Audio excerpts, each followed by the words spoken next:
Hi everyone, if you like what I do, then be sure to hit that subscribe button and consider checking out my Patreon. Enjoy the video.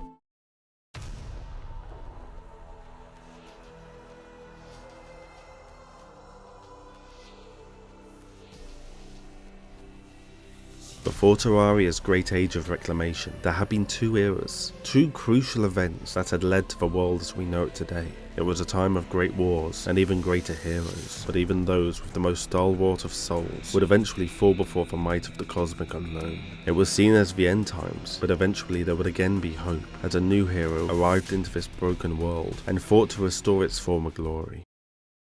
Gods had begun. Humanity had all players deep and challenging, with different is less likely to get me horribly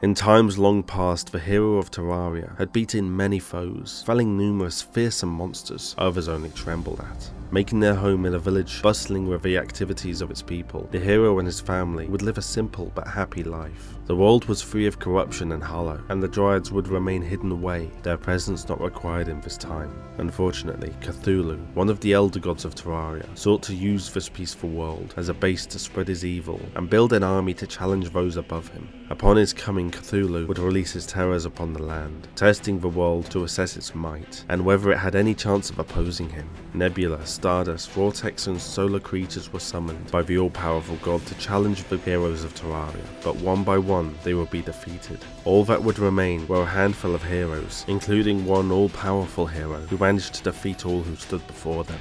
Aware of the plight that had been rained down upon Terraria, the other gods were infuriated by Cthulhu's actions and planned to move against him.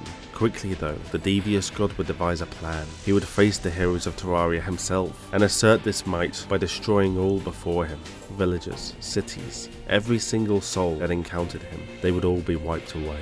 His toxins infected people who had once been healthy, and the destruction he wrought would annihilate any trace of civilization that had once been. Battling so hard against the unstoppable foe, the one lone remaining hero of Terraria even shattered both of his stalwart blades in defense of the land. But even this would not be enough. Now seeing Terraria as his own plaything, Cthulhu threatened to expose the world to the plagues of the Crimson and corruption, warping everyone and everything in the world to unspeakable abominations. Finally, this caught the attention of the Dryads, who finally emerged from hiding to battle the Dark God. They would pull at his skeleton, rip out his eye, and tear the living brain from his skull. Even this had not been enough to truly defeat the horrific being, but it had been enough to force him into retreat, fleeing to cower behind the moon. But it was here another, more powerful foe would take up his quest for domination. The Dryads ultimately achieved a form of victory, but at what cost? Nearly all had been sacrificed in the battle, with not but one single Dryad remaining. When the smoke cleared, it was found nearly all of the world's people had been either killed or infected by Cthulhu's plagues, turning them into ruthless zombies who at night swarmed the surface, attacking anything they encountered. Some survivors had ventured underground before being infected, but they had met their own terrible fate, becoming trapped, withering away until there was nothing left of them but barely living skeletons.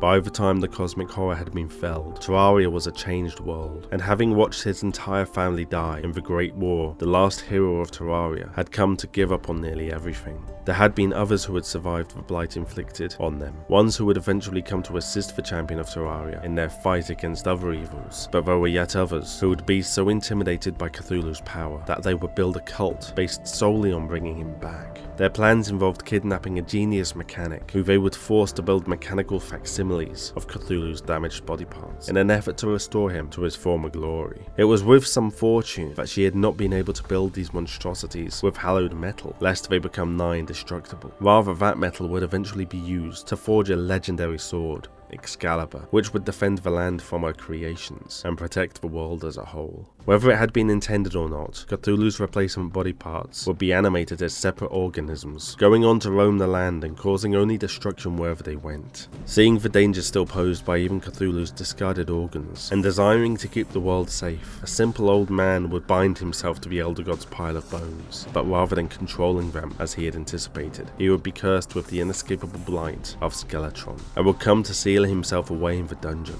a place where no one would be able to see the horror he had become. But he was not alone in the depths below, for the dungeon was populated by skeletal visages of civilians trapped underground. In a way, they recalled some form of their sanity, and had created their own civilization, but it was far from what they had once achieved.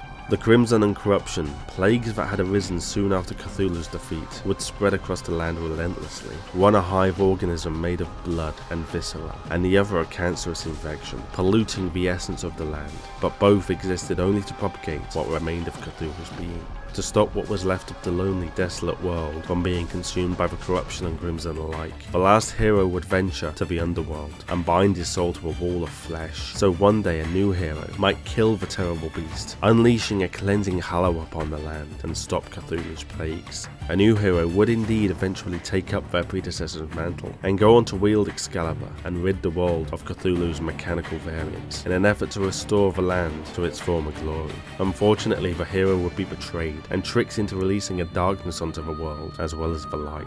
Blinded by betrayal, the heroes sought out the last Dryad, who informed them that the spreading crimson, corruption and hallow were all part of a balance that had been disturbed by Cthulhu. A balance that could only be restored by a hero wielding a blade forged of light and dark, a weapon known as the Terror Blade. The Dryad described the means of attaining such a purity through a steampunker whose genius surpassed that of even the mechanic, someone who was able to produce a device capable of cleansing the lands of Terraria. Her whereabouts had been lost during the Cthulhu Wars though, and it was said that the only way she could be drawn back was by proving oneself through defeating one of Cthulhu's mechanical variants. Finally, the Dryad spoke of an ancient race of lizards that dwelt in a temple deep within the jungle.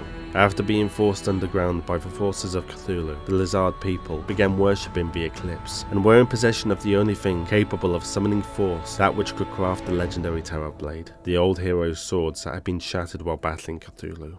Knowing what was needed to save Terraria, the hero promised to become a guide who would help another take up his mantle and finish the fight that he had started. But what he wasn't aware of was Cthulhu's brother, a terror that would rain destruction down upon the world that had crippled his sibling. This Moon Lord would take advantage of the cultists attempting to summon Cthulhu, and have the new so-called hero of Terraria summon him instead. He would craft 4 elemental pillars to gather his strength after the endless war in the stars, and finally he would be ready to go forth and destroy Terraria.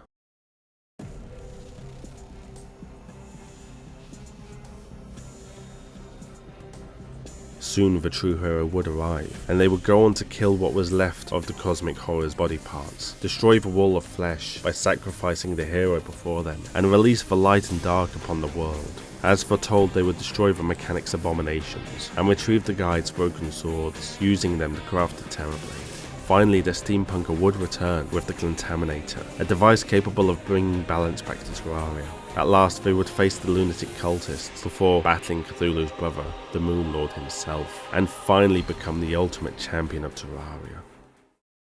Thank you for watching everyone, I hope you enjoyed the video. This episode was originally written by the Kodex and submitted as part of Rational Gamers' Your Lore initiative. Because of the quality of the submissions, I would love to see more of what you have, so if you've written some of your own lore for not just Terraria but any game that you love and want to see it on the channel, then send it through to contactrationalgamers@gmail.com, but please remember to check the terms and conditions linked in the description below. Finally, remember to subscribe to see more of your lore, support the channel on Patreon or for a channel membership, and have a great day.